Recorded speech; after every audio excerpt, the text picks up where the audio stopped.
శ్రీమతి నమః. మంత్రాలయ రాఘవేంద్ర స్వామి వారి ఆరాధన ఉత్సవాలు జరుగుతున్నాయి. రాఘవేంద్ర స్వామి వారిని కలియుగ కామధేనువు అని చెప్పి పిలుస్తూ ఉంటారు. అంటే కోరినంత మాత్రాన్నే కోరికలు తీర్చే కల్ప తరువు అనమాట.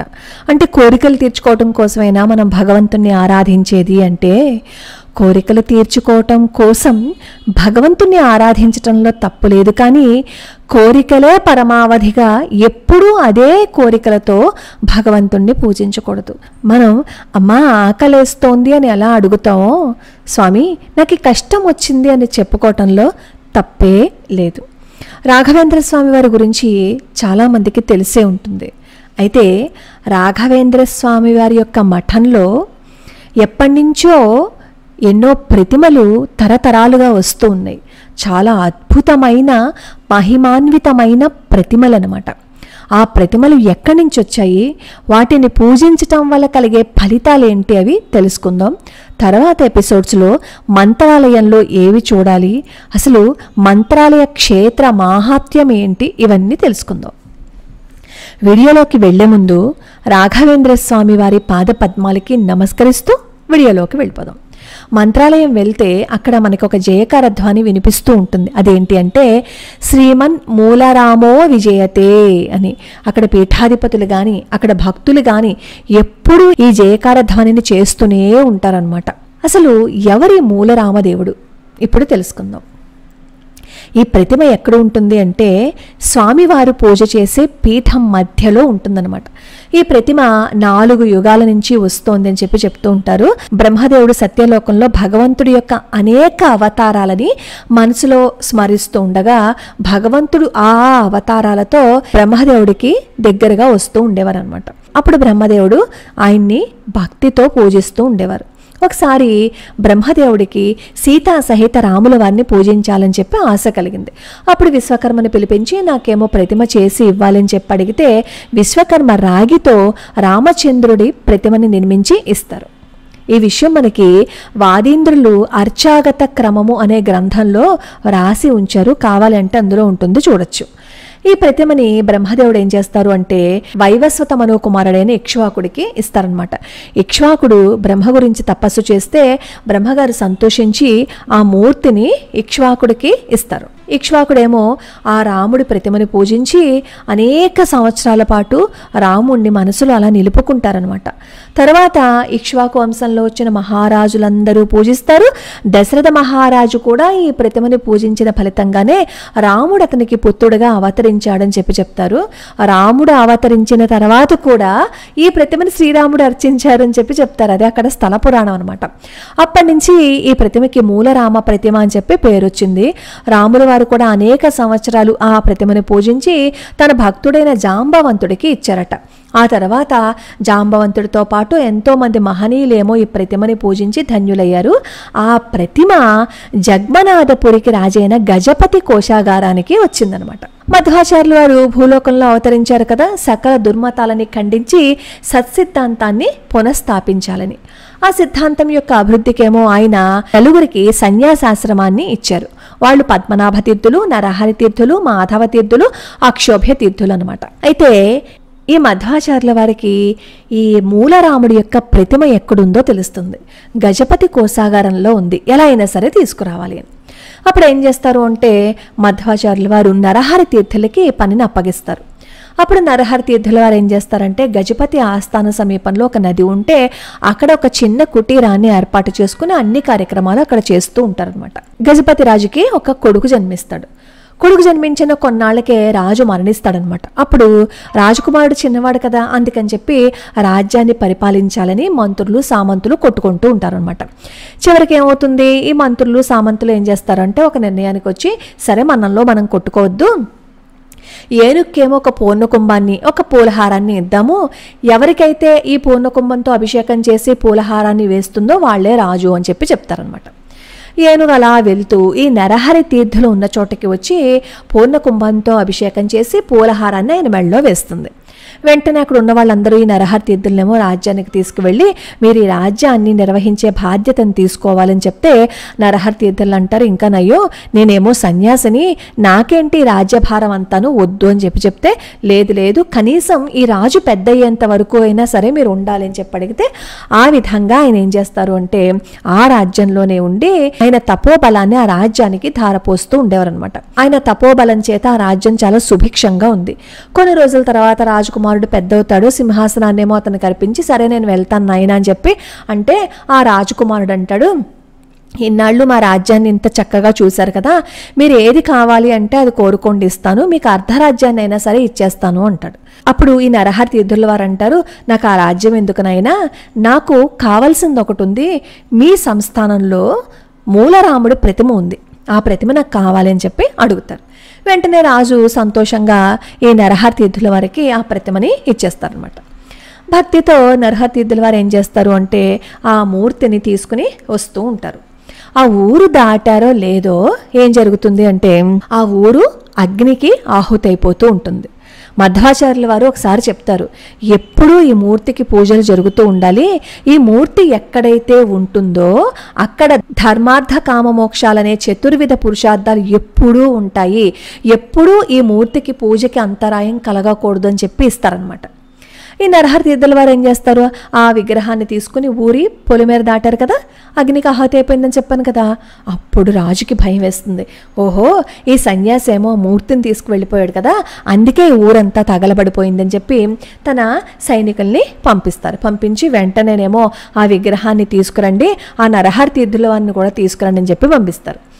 ఆ సైనికులేమో నరహరి తీర్థుల వారి దగ్గరికి వచ్చి ఆ విగ్రహాన్ని ఇవ్వండి అని చెప్పి అంటే నరహరి తీర్థుల వారు అంటారు, నేనేమైనా బలవంతంగా తీసుకున్నానా, తీసుకోలేదు కదా, మీ ఇష్ట ప్రకారమే కదా ఇచ్చారు, సరే అయితే ఇక్కడ పెడుతున్నాను ఈ పెట్టిని, మీరు కావాలి అంటే తీసుకెళ్ళండి అని చెప్పి అక్కడ కింద పెట్టేస్తారనమాట. పెట్టేస్తే ఆ సైనికులు ఎంతో ప్రయత్నం చేస్తారు ఆ ప్రతిమను తీసుకుందామని చెప్పి. అసలు ఆ భూమి మీద నుంచి వాళ్ళు పైకి తీయలేకపోతారు.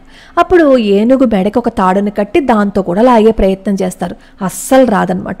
అప్పుడు ఆ సైనికులు ఏం చేస్తారంటే స్వామి మన్నించండి, ఏదో విధంగా ఊరిని కాపాడండి అంటే అప్పుడు నరహరి తీర్థుల వారు ఏం చేస్తారంటే అగ్నిదేవుని ప్రార్థించి శాంతించు అని చెప్పి కొన్ని మంత్రాక్షతలు ఇచ్చి ఈ సైనికులకి చెప్తారు, ఊరి మధ్యలో వెళ్ళి జల్లండి అని చెప్పి చెప్తారనమాట. ఆ మంత్రాక్షతలు తీసుకుని ఊరి మధ్యలో వేస్తే అప్పుడు అగ్నిదేవుడు శాంతిస్తారు, మళ్ళీ ఊరు మొదటి దాని వలె ఉంటుందన్నమాట. అంటే అక్కడ ప్రతిమ ఉన్నంత వరకు ఆ ఊరు చాలా అద్భుతంగా సుభిక్షంగా ఉంది. ఎప్పుడైతే ఆ ప్రతిమ ఇలా దాటిపోతోందో అప్పుడు వెంటనే ఆ ఊరు ఏమైంది, అగ్నికి ఆహుతి అయిపోయింది. మళ్ళీ నరహరి తీర్థుల వారి వల్లే అది చాలా చక్కగా ఉందన్నమాట. కాబట్టి మధ్వాచార్యుల వారు చెప్పిన మాట అక్కడ నిజమైంది అని మనకి అర్థమవుతుంది కదా. తర్వాత ఏం చేస్తారు అంటే నరహరి తీర్థుల వారు ఆ మూర్తిని తీసుకొచ్చి మధ్వాచార్యుల వారికి ఇస్తారు. అలా మధ్వాచార్యుల వారు తర్వాత ఆయన శిష్యులు జయతీర్థులు అలా చాలామంది పీఠాధిపతులు పూజించారు. రాఘవేంద్ర స్వామి వారు కూడా ఈ ప్రతిమని పూజించారనమాట. ఇప్పటికీ ప్రస్తుత పీఠాధిపతులు వాళ్ళు కూడా ఈ మూలరాముడిని పూజిస్తూనే ఉన్నారు. ఆ మూలరాముడి యొక్క ప్రతిమ కాస్త ఇలా పక్కకి వంగినట్లుగా మనకు అనిపిస్తూ ఉంటుంది. దీన్ని సాక్షాత్తు విశ్వకర్మే నిర్మించి ఇచ్చారు.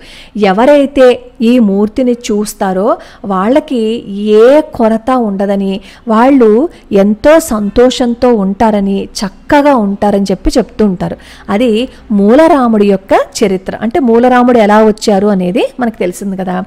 మూలరాముడితో పాటు దిగ్విజయ రామదేవుడు, జయరామదేవుడు కూడా ఉన్నారనమాట. ఈ మూలరాముడికి అటు ఇటు ఉంటారు. ఈ దిగ్విజయ రామదేవుడిని మధ్వాచార్యుల వారి కాలం నుంచి ఈ మఠంలో పూజిస్తూనే ఉన్నారు. ఇది కూడా రజతంతో తయారు చేయబడి ఉంటుందన్నమాట. శిష్యులందరూ ఈ దిగ్విజయ రాముడిని కూడా పూజించారు.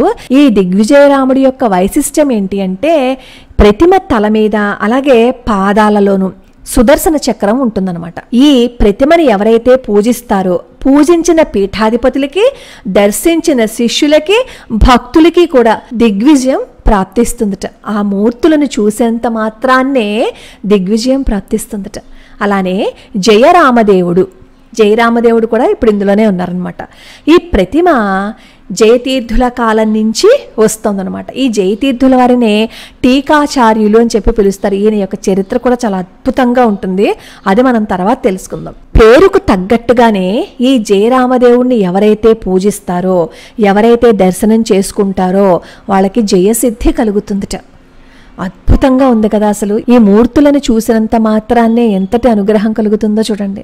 అలాగే ఈ పీఠంలో వ్యాసముష్టి అని ఉంది. మధ్వాచార్యుల వారు బద్రీ క్షేత్రానికి వెళ్ళినప్పుడు వేదవ్యాస మహర్షి వియోగం చేత ఉన్న ఈ ఆచార్యుల వారు ఏం చేస్తారు అంటే 7 పిడికిళ్ళ ఇసుకను తీసుకుంటారు. అక్కడ అలకనంద కదా ఉంటుంది, అలకనంద తీరపు ఇసుకని 7 పిడికిళ్ళతో తీసుకుంటారనమాట. అలా తీసుకుంటే ఆ పిడికిల్లో ఉన్న ఇసుక ఇలా పిడికిలు వదిలినప్పుడు మామూలుగా రాలిపోవాలి కదా, అలా రాలిపోకుండా శిలలా ఉండిపోయిందనమాట. దాని మీద వేదవ్యాస మహర్షి వేలుగుర్తులు ఉంటాయని చెప్పి చెప్తూ ఉంటారు. అందుకే దాని పేరు వ్యాసముష్టి అని పేరు అనమాట. ఈ విధంగా ఉన్న 7 పిడికిళ్లలో ఒకటి ఈ రాఘవేంద్ర స్వామి వారి మఠంలో ఉంది. దానిని ఏం చేశారు అంటే రత్నమయమైన సంపుటిలో ఉంచి పూజిస్తూ ఉన్నారనమాట. ఈ సంపుటం ఎక్కడుంది? ఈ మూలరాముడు ఉన్నారు కదా, ఈ మూలరాముడికి కుడివైపు ఉందన్నమాట. ప్రతి నిత్యము క్షీరాభిషేకం చేస్తూనే ఉంటారు. అలాగే ఈ మఠంలో ఇంకొకటి ఉంది, అదేంటి అంటే షోడశబాహు లక్ష్మీ నరసింహస్వామి వారి యొక్క మూర్తి. విభుధేంద్ర తీర్థుల వారికేమో స్వప్నంలో కనిపించిందనమాట ఈ ప్రతిమ. ఒకసారి ఈ విభుధేంద్రులు అహోబిల నరసింహస్వామి వారి సన్నిధానంలో ఎన్నో సంవత్సరాలు తపస్సు చేసుకుంటూ ఉన్నప్పుడు లక్ష్మీ నరసింహస్వామి కల్లో కనిపించి, నేనేమో రేపు నువ్వు స్నానం చేయడానికి నదికి వెళ్తావు కదా, అలా వెళ్ళినప్పుడు నా ప్రతిమ ఏమో ఒకటి తేలుతూ వస్తుంది, నువ్వు దాన్నేమో శ్రీమఠానికి తీసుకువెళ్ళిపోయి అక్కడ పూజించు అని చెప్పి చెప్తారు. అప్పుడు స్వామివారు చెప్పినట్లుగానే ఈయన నదికి వెళ్ళినప్పుడు స్వామివారి యొక్క మూర్తి వస్తుంది, దాన్ని తీసుకొచ్చి మఠానికి తెచ్చి పూజిస్తారనమాట. అప్పటి నుంచి శ్రీమఠంలో ఈ ప్రతిమ నిత్యము పూజలు అందుకుంటూ ఉందనమాట. అప్పటి నుంచి నరసింహస్వామి వారి జయంతి వస్తుంది కదా, ఆ నరసింహస్వామి వారి జయంతి వచ్చిన 3 రోజులు కూడా ఈ ప్రతిమని తీసి పూజిస్తూ ఉన్నారనమాట. ఈ ప్రతిమని ఎవరైతే చూస్తారో, ఎవరైతే దర్శనం చేసుకుంటారో వాళ్ళకి సకల అరిష్టాలు తొలగిపోతాయి అని చెప్పి చెప్తారు. అద్భుతమైన ప్రతిమ, అసలు చూస్తేనే మన కష్టాలు తీరిపోతాయా అన్నట్లుగా స్వామివారి యొక్క మూర్తి మనకి కనిపిస్తూ ఉంటుంది. అలానే విజయేంద్రులు ఏం చేస్తారు అంటే షోడశబాహు లక్ష్మీ నరసింహ స్తోత్రాన్ని రచించి ఇచ్చారు. ఎవరైతే ఈ షోడశబాహు లక్ష్మీ నరసింహ స్తోత్రాన్ని పఠిస్తారో వాళ్ళకి ఎటువంటి కష్టమైనా సరే తొలగిపోతుంది అని చెప్పి చెప్తారు. నేను ఈ స్తోత్రాన్ని కూడా మీకు రోజుకో శ్లోకంలో అప్లోడ్ చేస్తాను, లేదు అంటే మీకు తెలిస్తే కనుక మీరు చదువుకోవచ్చు. అలాగే ఈ పీఠం పైభాగంలో గరుడ వాహనంతో ఉన్న లక్ష్మీనారాయణుడి యొక్క ప్రతిమ ఉంటుంది. ఆ ప్రతిమని ఎవరైతే చూస్తారో వాళ్ళకి అష్ట ఐశ్వర్యాలు ప్రాప్తించును అని చెప్పి చెప్తారు. అలాగే ఈ పీఠంలో ఇంకొకటి ఉంటుంది, సంతాన గోపాలకృష్ణుడు. ఈ సంతాన గోపాలకృష్ణుడు ఎలా వచ్చారు అంటే ఒకసారి రాఘవేంద్ర స్వామి వారు ఉడిపి క్షేత్రంలో ఎన్నో రోజుల పాటు ఉంటారనమాట. అక్కడ తాత్పర్య చంద్రిక అనే ఒక గ్రంథానికి వ్యాఖ్యానం రాస్తారు. ఈ తాత్పర్య చంద్రిక అనే గ్రంథం రాసింది ఎవరు అంటే వ్యాసరాజుల వారు అనమాట. ఈ వ్యాసరాజుల వారు రాసిన ఆ గ్రంథానికి ఆయన వ్యాఖ్యానం రాస్తూ ఉన్నప్పుడు బంగారంతో కృష్ణుడి యొక్క ప్రతిమని స్వయంగా నిర్మించి ఉడిపి శ్రీకృష్ణుల వారు ఉన్నారు కదా, ఆయన సన్నిధానంలో ఉంచి పూజించారు. పూజించిన తర్వాత ఆ ప్రతిమను మళ్ళీ శ్రీమఠానికి తీసుకొచ్చారు. శ్రీమఠానికి తీసుకొచ్చి అక్కడ సంస్థాన ప్రతిమగా అక్కడ పెట్టి దాన్ని పూజిస్తూ ఉన్నారు. అప్పటి నుంచి ఇప్పటి వరకు రాఘవేంద్ర స్వామి వారు ఏదైతే సంతాన గోపాలకృష్ణుడిని అక్కడ ప్రతిష్ఠించారో ఆ మూర్తి ఇప్పటికీ పూజలు అందుకుంటూనే ఉంది. ఎవరికైతే సంతానం కావాలి అని అనుకుంటారో వాళ్ళు ఏదైనా కోరికతో అక్కడికి కోరుకుని వస్తే వాళ్ళకి సర్వసిద్ధి యంత్రము, సంతాన యంత్రము, అన్ని రకాల భయాల నుంచి పోవడానికి యంత్రాలని అప్పట్లో రాఘవేంద్ర స్వామి వారు అనుగ్రహిస్తూ ఉండేవారు. తర్వాత ఇప్పుడు కూడా అక్కడ ఎవరినైనా అడిగితే ఇస్తారేమో, అది నాకు తెలియదు, కానీ అప్పుడు అవి ఇస్తూ ఉండేవారు అనమాట. ఆ యంత్రాలను పొంది ఎంతోమంది ఎన్నో ఫలితాలని పొందారు అని చెప్పి చెప్తూ ఉంటారు. కనీసం మనం ఆ యంత్రాలని ఆ మంత్రాలని మనం పఠించలేకపోయినా తీసుకోలేకపోయినా సంతాన గోపాలకృష్ణుని చూసి దర్శనం చేసుకున్నాము అనుకోండి, అదే ఫలితం వస్తుంది కదా. అలాగే వైకుంఠ వాసుదేవులని ఇంకొక ప్రతిమ ఉంది. ఇది పచ్చశిల చేత నిర్మించబడి ఉంది. స్వామివారి దగ్గర శ్రీదేవి, భూదేవి, అలాగే దుర్గాదేవి కూడా మనకి కనిపిస్తుంది. సాధారణంగా దుర్గాదేవి ఎప్పుడు కనిపించదు మనకి ఏ చిత్రపటం చూసినా కదా, కానీ ఇక్కడ ఈ ప్రతిమలో దుర్గాదేవి కూడా మనకి కనిపిస్తారు. ఇది సాక్షాత్తు విశ్వకర్మే నిర్మించి ఇచ్చారు అని చెప్పి చెప్తారనమాట. ఈ విగ్రహాన్ని మొదట శ్రీకృష్ణుడి భార్యలలో ఒకరైన నీలాదేవి పూజించారట. ఆ తర్వాత ఇది పాండ్యదేశ రాజవంశానికి చేరింది. తర్వాత ఏమో ఇది రాణి మంగమ్మ దగ్గరికి వచ్చిందనమాట ఈ మూర్తి. శ్రీ సుమతీంద్రుల వారి మహిమ విన్న ఈ రాణి మంగమ్మ గారు ఏం చేస్తారు అంటే ఈ స్వామివారి యొక్క మూర్తిని శ్రీమఠానికి కానుకగా ఇచ్చారు. ఈ ప్రతిమ ఎక్కడుంటుంది? మూలరాముడు ఉన్నారు కదా, ఈ మూలరాముడు ఉన్న కింద పీఠంలో ఈ మూర్తి ఉంటుందన్నమాట.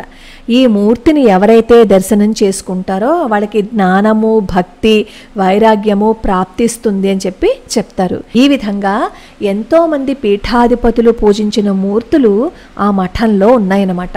శ్రీదేవి, భూదేవి సహిత శ్రీనివాసుడు, విఠలుడు, హయగ్రీవుడు, వేదవ్యాసుడు, నరసింహస్వామి, అలాగే 100కి పైగా సాలగ్రామాలు, చక్రాంకితాలు, సుదర్శన చక్రాలు అక్కడ ఉన్నాయన్నమాట.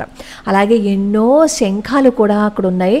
అసలు అవన్నీ చూడాలి అంటే ఎన్ని జన్మలు మనం వేచి ఉండాలో కదా. ఇవి ఈ మఠంలో ఉన్న విగ్రహాలు. ఇప్పటికే చాలా పెద్ద వీడియో అయిపోయింది.